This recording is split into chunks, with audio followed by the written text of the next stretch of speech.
ആലോചിക്കുക. അന്നത്തെ പെരുന്നാൾ സമയം നിങ്ങളത് ആലോചിക്കുക. അത് സ്കൂൾ തുറക്കുമുണ്ടായിരുന്ന അനുഭവം നിങ്ങൾ നോക്കുക. അന്നത്തെ ഓരോരോ സംഭവങ്ങളും നിങ്ങൾ നോക്കിയാൽ പലചരക്ക് കടയിൽ പോയി LDF ഗവൺമെന്റ് കേരളം ഭരിക്കുമ്പോൾ 2011 ആ ഗവൺമെന്റ് ഇറങ്ങിപ്പോകുമ്പോൾ 1 കിലോ അരിക്ക് പെരുമ്പടപ്പ് പാറയിലും പുത്തമ്പള്ളിയിലും പാലപ്പെട്ടിയിലും 22 രൂപയ്ക്ക് 1 കിലോ അരി കിട്ടിയിരുന്നെങ്കിൽ ഇന്നത് 35-36 രൂപ കൊടുക്കേണ്ട സാഹചര്യം ഉണ്ടായത് എങ്ങനെയാണ്? ഓണക്കാലം കഴിഞ്ഞ് നമ്മുടെ നാട്ടിൽ LDF ഗവൺമെന്റ് ഭരിക്കുമ്പോൾ ഓരോ വാർഡുകളിലും ഓരോ പ്രദേശങ്ങളിലും 10-15 ഓണച്ചന്തകൾ പ്രത്യേകം തുടങ്ങി എല്ലാ സഹകരണ സ്ഥാപനങ്ങളും മാവേലി സ്റ്റോറുകൾ വഴി നിത്യോപയോഗ സാധനങ്ങൾ വിതരണം ചെയ്യുകയും അത് സഹകരണ ബാങ്കുകളിലൂടെ ഗ്രാമാന്തരങ്ങളിൽ സ്പെഷ്യൽ ഓണച്ചന്തകൾ തുടങ്ങി പാവപ്പെട്ട സാധാരണക്കാരന് നിത്യോപയോഗ സാധനങ്ങൾ മിതമായ നിരക്കിൽ ലഭിക്കാവുന്ന വില നിലവാരം പിടിച്ചു നിർത്താൻ കഴിയാവുന്ന ഒരു സാഹചര്യം ഈ കേരളത്തിലുണ്ടായിരുന്നു.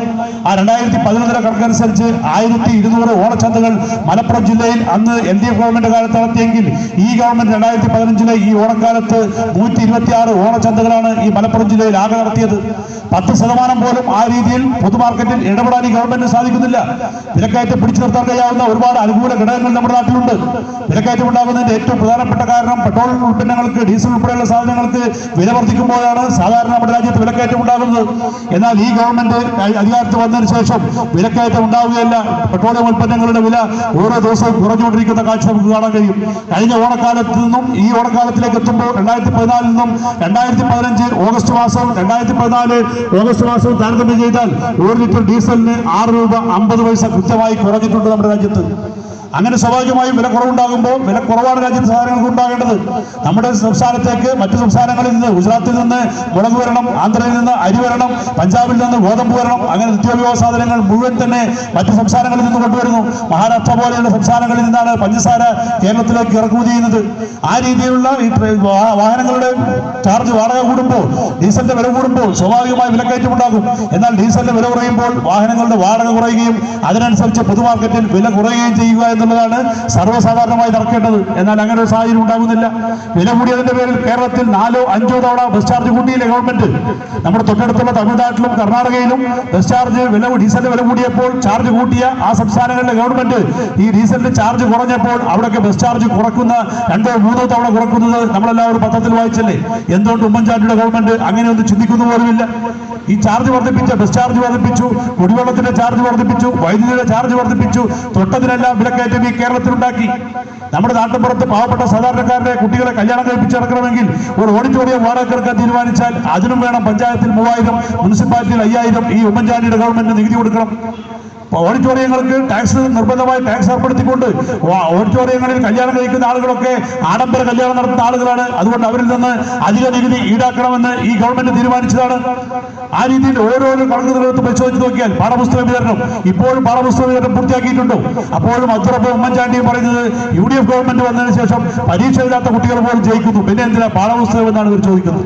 ഈ SSLC 2015 നമ്മൾ റിസൾട്ട് വന്നപ്പോ ഈ അത്രപ്പിന്റെ തിരുവങ്ങാടി മണ്ഡലത്തിൽ പരീക്ഷ എഴുതാത്ത SSLCക്ക് പരീക്ഷ എഴുതാത്ത ഹാജരാവാത്ത കുട്ടി പോലും SSLC പരീക്ഷയിൽ ഉന്നത വിജയം നേടിയെന്ന് പത്രമാധ്യമങ്ങളിലും ടെലിവിഷനിലും കമ്പ്യൂട്ടറിലും ഒക്കെ അവരുടെ നമ്പർ കാണുകയാണ്, ഹോൾ ടിക്കറ്റ് നമ്പർ കാണുകയാണ്. ആ രീതിയിൽ പരീക്ഷ എഴുതാത്തവരെ വിജയിപ്പിക്കുന്ന ഒരു കാലഘട്ടത്തിൽ എന്തിനാണ് പാഠപുസ്തകം എന്ന് ചോദിക്കുന്ന വിദ്യാഭ്യാസ മന്ത്രിയാണ് കേരളത്തിൽ. ഈ രീതിയിൽ എല്ലാ പ്രശ്നങ്ങളും നോക്ക്. ഭൂമിയുടെ നികുതി, 1 ഏക്കർ ഭൂമിക്ക് 2011 40 രൂപയാണ് ഗവൺമെന്റിൽ നമ്മൾ നികുതി അടച്ചിരുന്നെങ്കിൽ ഇന്ന് 240 രൂപയാക്കി ഗവൺമെന്റ് മാറ്റി. എത്ര ശതമാനമാണ് ചാർജ് കൂട്ടിയത്? ഏതിനാണ് ഈ ഗവൺമെന്റ് വന്നതിന് ശേഷം ചാർജ് കുറവ് കേരളത്തിൽ ഉണ്ടായിട്ടുള്ളത്? പാവപ്പെട്ട കർഷക തൊഴിലാളികൾ ധാരാളമായി ഇരിക്കുന്ന ഒരു വേദിയാണത്. ഇനിയും 100 കണക്കിന് ആളുകൾ വരേണ്ടതുണ്ട്. ആ കർഷക തൊഴിലാളികളിൽപ്പെട്ട ആളുകൾ 2011 ഓഗസ്റ്റ് മാസം നടന്ന ഓണാഘോഷം, ആ ഓണ സന്ദർഭം നിങ്ങളൊന്ന് ആലോചിക്കുക. LDF ഗവൺമെന്റ് അധികാരം വിട്ടു പോകുന്ന 2011 3 മാസത്തേക്കും 6 മാസത്തേക്ക് മുൻകൂറായി വരാനിരിക്കുന്ന 3 മാസത്തേക്കുള്ള മുൻകൂറായിട്ടുള്ള പെൻഷൻ തുക പോലും അഡ്വാൻസ് ആയി കൊടുത്തുകൊണ്ട് മുൻകൂറായി പെൻഷൻ വാങ്ങിയ കേരളത്തിലെ ആദ്യ കാലഘട്ടമായിരുന്നു 2011 ഓഗസ്റ്റ് മാസത്തിലെ ഓണക്കാലം. ആ സാഹചര്യം മാറി. ഇപ്പോഴത്തെ ഓണക്കാലത്ത് സ്ഥിതി എന്താ? കർഷക തൊഴിലാളികളുടെ പെൻഷൻ കിട്ടിയ ആളുകൾ, പൂർണ്ണമായി പെൻഷൻ കിട്ടിയ ആളുകൾ എത്ര പേരുണ്ട്? 9 മാസം 10 മാസമായി കർഷക തൊഴിലാളികളുടെ പെൻഷൻ കൊടുക്കുന്നില്ല, ആനുകൂല്യങ്ങൾ കൊടുക്കുന്നില്ല. അവരുടെ കുട്ടികൾക്ക് പഠിക്കുന്നതിന് ആവശ്യമായ സഹായം കർഷക തൊഴിലാളി ക്ഷേമനിധി ബോർഡിൽ നിന്ന് ലഭിക്കേണ്ട ഒരു ആനുകൂല്യവും ഈ കേരളത്തിൽ കഴിഞ്ഞ 9 മാസക്കാലമായി UDF ഗവൺമെന്റ് വിതരണം ചെയ്യുന്നില്ല. ഇപ്പൊ ഈ ഓണസമയത്ത് ഈ തെരഞ്ഞെടുപ്പ് നടക്കാൻ പോകുന്ന സാഹചര്യം വന്നപ്പോൾ ഉമ്മൻചാണ്ടി അടിയന്തരമായി മന്ത്രിസഭാ യോഗവും ധനകാര്യ വകുപ്പിലെ ഉദ്യോഗസ്ഥന്മാരെയും വിളിച്ചു വരുത്തി 3 മാസത്തേക്കുള്ള കുടിശ്ശിക താൽക്കാലികമായി ഇപ്പൊ കൊടുത്തു തീർക്കാൻ തീരുമാനിച്ചു. എന്നാൽ നമ്മൾ മനസ്സിലാക്കുന്നത് മുഴുവൻ ആളുകളെയും ഇപ്പോഴും ഈ ആനുകൂല്യം കിട്ടിയിട്ടില്ല. മുഴുവൻ കർഷക തൊഴിലാളികൾക്കും ഈ പെൻഷൻ പൂർണ്ണമായി ഈ ഓണക്കാലത്ത് കിട്ടിയെന്ന് പറയാൻ കഴിയാവുന്ന സാഹചര്യം ഈ കേരളത്തിലില്ല. ഇടതുപക്ഷ ജനാധിപത്യം വേണ്ടി മുൻകൂറായി കൊടുത്ത പെൻഷൻ ഇപ്പോൾ കുടിശ്ശികയായിട്ട് കാലഘട്ടയായി. നിർമ്മാണ തൊഴിലാളികൾക്ക് ക്ഷേമനിധിയിൽ നിന്ന് കൃത്യമായി കിട്ടിയ ആനുകൂല്യങ്ങൾ ആ നിർമ്മാണ തൊഴിലാളിയിലെ ക്ഷേമനിധി ബോർഡിലെ ഏതാണ്ട് 250 കോടി രൂപ സർക്കാർ മറ്റാവശ്യങ്ങൾക്ക് വേണ്ടി ആ ക്ഷേമനിധി ബോർഡിൽ നിന്ന് പിൻവലിച്ചെടുത്തത് 4-5 മാസം മുമ്പാണ് ഈ കേരളത്തിൽ. ആ രീതിയിൽ ക്ഷേമനിധി ബോർഡുകളെ പൂർണ്ണമായി നശിപ്പിക്കാനും പാവപ്പെട്ട സാധാരണക്കാരന്റെ സേവന വേതന ക്ഷേമ വ്യവസ്ഥയെയും പദ്ധതികളെയും ആകെ അട്ടിമറിക്കുന്നതിന് വേണ്ടിയുള്ള ശ്രമങ്ങളാണ് UDF-ന്റെ ഗവൺമെന്റ് നടത്തുന്നത്. അപ്പോഴും ഉമ്മൻചാണ്ടിയുടെ ഗവൺമെന്റ് പറയുന്നത് ഞങ്ങളുടെ എല്ലാ പ്രവർത്തനങ്ങളെയും അരുവിക്കരയിലെ ജനങ്ങൾ അംഗീകരിച്ചു, കേരളത്തിലെ ജനങ്ങൾ അംഗീകരിച്ചു. ഇനി സോളാർ കേസ് ബാധകമല്ല, ബാർക്കോഴ അഴിമതി പ്രശ്നമല്ല, ഒരു അഴിമതിയെ കുറിച്ച് ഞങ്ങൾക്ക് യാതൊരു പേടിയുമില്ല, എല്ലാ അഴിമതിയും ജനങ്ങൾ അംഗീകരിച്ചു കഴിഞ്ഞു, ഇനി ഒരു പ്രശ്നവുമില്ല എന്നാണ് ഉമ്മൻചാണ്ടി കരുതുന്നതെങ്കിൽ ഉമ്മൻചാണ്ടിയെ ഞങ്ങൾ വെല്ലുവിളിക്കുന്നത് വരാനിരിക്കുന്ന തെരഞ്ഞെടുപ്പുകളിൽ എങ്ങനെയാണ് കേരളത്തിലെ ജനങ്ങൾ ചിന്തിക്കാൻ പോകുന്നത് എന്ന് ജനവിധിയിലൂടെ തന്നെ ജനാധിപത്യപരമായ തെരഞ്ഞെടുപ്പിലൂടെ തന്നെ ഉമ്മൻചാണ്ടിയുടെയും കോൺഗ്രസിന്റെയും നേതാക്കന്മാരെ ബോധ്യപ്പെടുത്തുന്ന സാഹചര്യം ഈ കേരളത്തിലുണ്ടാകും. കേരളത്തിൽ നാളിതുവരെ കേട്ടുകേൾവിയില്ലാത്ത രീതിയിലുള്ള വർഗീയമായ ജാതീയമായ ധ്രുവീകരണം ഉണ്ടാക്കുകയില്ല ഈ ഗവൺമെന്റ്. രാജ്യം ഭരിക്കുന്ന BJP ഗവൺമെന്റിനെ കുറിച്ച് നമുക്കറിയാം. നരേന്ദ്രമോദി ആരാണ് എന്നും BJP എന്താണ് എന്നും ആരും പ്രസംഗിച്ച് ബോധ്യപ്പെടുത്തേണ്ടതില്ല. നരേന്ദ്രമോദി സുപ്രഭാതത്തിൽ ആകാശത്ത് പൊട്ടിവീണ മാരകയായി പ്രത്യക്ഷപ്പെട്ട രാഷ്ട്രീയ നേതാവല്ല. അദ്ദേഹം 10-15 കൊല്ലക്കാലം ഗുജറാത്തിന്റെ മുഖ്യമന്ത്രിയായി ആ സംസ്ഥാനം ഭരിച്ചിരുന്ന നേതാവാണ്. ആ ഗുജറാത്തിൽ നരേന്ദ്രമോദി മുഖ്യമന്ത്രിയാകുമ്പോഴാണ് ഏതാണ്ട് 2600ഓളം വരുന്ന മുസ്ലിം സഹോദരന്മാരെ 2002 ഗുജറാത്ത് കലാപത്തിൽ പച്ചക്ക് തീ കൊളുത്തിക്കൊല്ലുന്ന സാഹചര്യം ഗുജറാത്തിന്റെ മണ്ണിലുണ്ടായത്.